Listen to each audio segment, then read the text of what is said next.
요즘 불안이나 염려 때문에 힘들어하는 분들 정말 많으시죠? 이게 사실 현대 사회의 가장 큰 문제 중 하나라고도 하는데요. 그래서 오늘은 이 문제를 해결하기 위해서 아주 오래된 무려 2000년 전 산상수훈에 기록된 한 지침서를 한번 들여다보려고 합니다.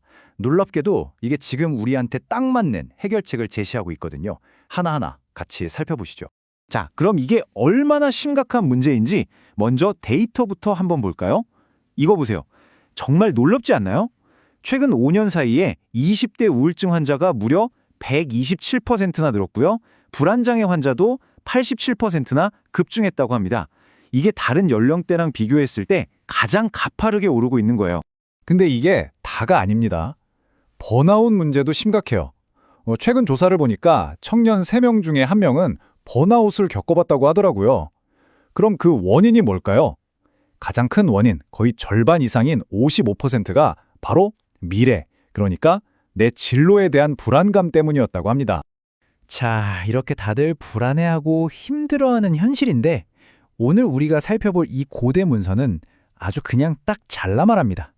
염려하지 말라라고요. 아니, 지금 상황이 이런데 어떻게 염려를 안 할 수가 있겠어요. 너무 비현실적으로 들리잖아요, 그죠?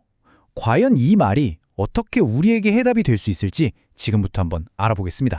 자, 그럼 첫 번째 단계부터 시작해 볼게요. 바로 새로운 관점을 갖는 겁니다. 이 지침서가 말하는 건 이거예요. 불안을 이기려면 가장 먼저 우리가 뭘 보고 있는지, 어디에 집중하고 있는지, 그러니까 우리의 시선을 완전히 바꿔야 한다는 거죠. 그럼 여기서 말하는 염려가 대체 뭘까요? 이 단어의 원래 의미부터 한번 짚고 넘어가는 게 좋을 것 같아요. 원문을 보면요. 이게 그냥 우리가 걱정된다 하고 느끼는 그런 감정 수준이 아니에요. 마음이 막 여러 갈래로 나뉘고 찢어져서 완전히 흩어져 버린 상태. 거의 정신이 분열된 것 같은 상태를 말하는 겁니다. 그러니까 이 지침서는 우리가 왜 이렇게 불안해하는지 그 뿌리를 정확히 짚어내고 있어요. 바로 미래에 대한 불확실성 때문이라는 거죠. 내가 앞으로 뭘 먹고 살지, 뭘 마시고, 뭘 입어야 할지 이런 생존과 직결된 문제, 그러니까 의식주 문제를 끊임없이 걱정하는 데서 모든 불안이 시작된다는 겁니다. 자, 바로 이 지점에서 첫 번째 해결책이 나옵니다. 되게 급진적이에요. 뭐냐면 우리 안의 문제만 들여다보지 말고 시선을 밖으로, 저 외부 세계, 그러니까 자연을 보라는 거예요. 정말 흥미로운 접근법 아닌가요? 공중의 새를 보라는 이 비유, 좀 더 자세히 들여다볼까요? 새들은 우리처럼 농사를 짓거나 나중을 위해서 창고에 뭘 쌓아두거나 하지 않잖아요. 미래를 걱정하면서 아등바등 일하지 않는다는 거죠. 그런데도 굶어 죽지 않고 잘 살아갑니다. 자연의 섭리 안에서 그들의 필요가 다 채워지고 있다는 걸 보여주는 아주 좋은 예시인 셈이죠. 그리고 이 비유는 여기서 끝나지 않고 아주 중요한 질문을 우리에게 던집니다. 너희는 저 새들보다 훨씬 더 귀하지 않으냐 하고요. 이게 핵심이에요. 저렇게 작은 새들도 다 돌봄을 받고 사는데 하물며 인간인 우리는 어떻겠냐 하는 거죠. 우리 자신의 가치를 다시 한번 생각하게 만드는 근본적인 질문입니다. 근데 진짜 놀라운 건요. 이 2000년 전의 지혜가 현대 심리학 연구 결과랑 정확하게 맞아떨어진다는 거예요. 심리학자 로버트 리라는 분이 연구를 해봤더니 우리가 평소에 하는 걱정거리들 있잖아요. 그중에 무려 85%는 아예 일어나지도 않는 일들이었다는 겁니다. 그럼 나머지 15%는 어땠을까요? 그 중에서도 대부분은 생각보다 잘 해결됐거나 아니면 그 일을 통해서 우리가 뭔가를 배우는 계기가 됐다고 해요. 결국 다 계산해보면 우리가 하는 걱정의 97%는 사실상 할 필요가 없거나 충분히 우리가 감당할 수 있는 일들이라는 거죠. 정말 엄청나지 않나요? 자, 이렇게 시선을 바꾸는 게 첫 번째 단계였다면 이제 두 번째 단계로 넘어가 보겠습니다.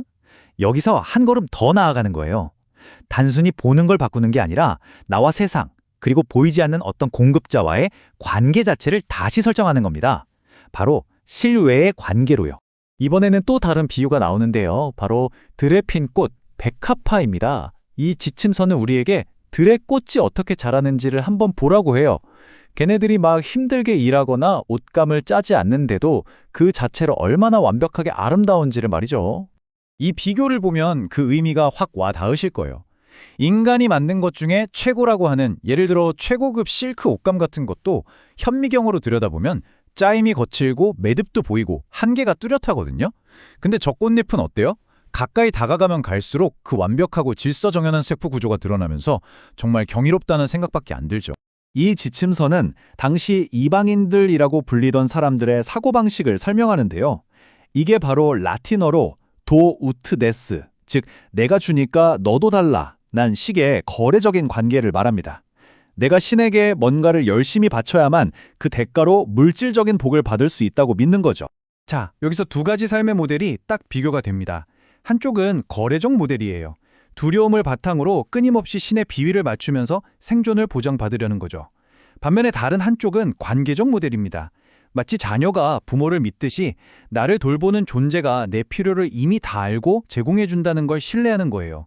이 지침서는 우리의 염려가 바로 저 첫 번째 거래적 모델에서 나온다고 지적합니다. 그렇다면 이 관계적 모델의 핵심은 뭘까요? 바로 이 선언입니다. 너희 하늘 아버지께서는 이 모든 것이 너희에게 있어야 할 줄을 다 아신다. 우리가 굳이 안절부절 못하며 걱정할 필요가 없다는 거예요. 왜냐하면 우리를 돌보는 존재가 우리에게 뭐가 필요한지 이미 다 알고 먼저 챙겨주고 있기 때문이라는 거죠. 정말 놀라운 관점의 전환이죠. 자, 이제 드디어 마지막 단계입니다. 가장 실천적인 단계라고 할 수 있겠네요. 우리가 관점을 바꾸고 신뢰하는 관계를 맺었다면 이제는 그 믿음을 가지고 우리 삶의 방향 자체를 완전히 새로 설정하는 겁니다. 바로 목적 있는 삶을 사는 거죠. 여기에 핵심 명령은 바로 이겁니다. 너희는 먼저 그의 나라와 그의 의를 구하라. 이게 무슨 말이냐면 삶의 우선순위를 바꾸라는 거예요. 맨날 뭘 먹고 살까 같은 생존 문제를 걱정하는 대신에 그것보다 훨씬 더 크고 중요한 가치를 인생의 최우선 목표로 삼으라는 거죠. 여기에 정말 중요한 심리학적인 원리가 숨어 있어요. 저는 이걸 염려 대체 이론이라고 부르고 싶은데요. 뭐냐면 걱정이나 불안은 억지로 하지 말아야지 하고 싸워서 없앨 수 있는 게 아니라는 겁니다. 대신에 그 걱정이 들어설 틈이 없을 정도로 우리 마음을 더 크고 위대한 무언가로 가득 채워서 아예 밀어내버려야 한다는 거죠. 이 원리를 아주 간단한 과정으로 정리해 볼 수 있어요. 첫째, 미래에 내가 뭘 갖지 못할까 봐 하는 걱정에 집중하는 걸 멈추는 겁니다. 그리고 둘째, 그 빈자리에 더 큰 가치나 목적, 이 지침서에서는 하나님의 나라라고 표현하는데요.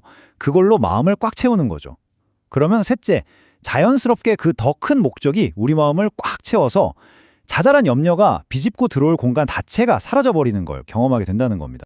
자, 그럼 지금까지 우리가 살펴본 내용들을 한번 쭉 정리해볼까요? 이 고대의 지혜가 제시하는 전체적인 틀을 다시 한번 짚어보면서 우리가 이걸 어떻게 삶에 적용할 수 있을지 생각해보겠습니다. 결론적으로 걱정 없는 마음을 위한 3단계 프레임워크를 우리가 배운 셈입니다. 첫째, 내 안의 문제만 보던 시선을 전환해서 자연을 보고 내 가치를 깨닫는 것. 둘째, 두려움에 기반한 거래가 아니라 신뢰에 기반한 관계를 재정의하는 것. 그리고 마지막으로 내 삶의 우선순위를 재정렬해서 더 큰 목적으로 염려를 아예 밀어내버리는 것. 이 세 가지가 바로 염려를 넘어서는 길이라고 할 수 있겠습니다. 오늘 내용을 마무리하면서 마지막으로 여러분께 이 질문을 한번 던져보고 싶습니다.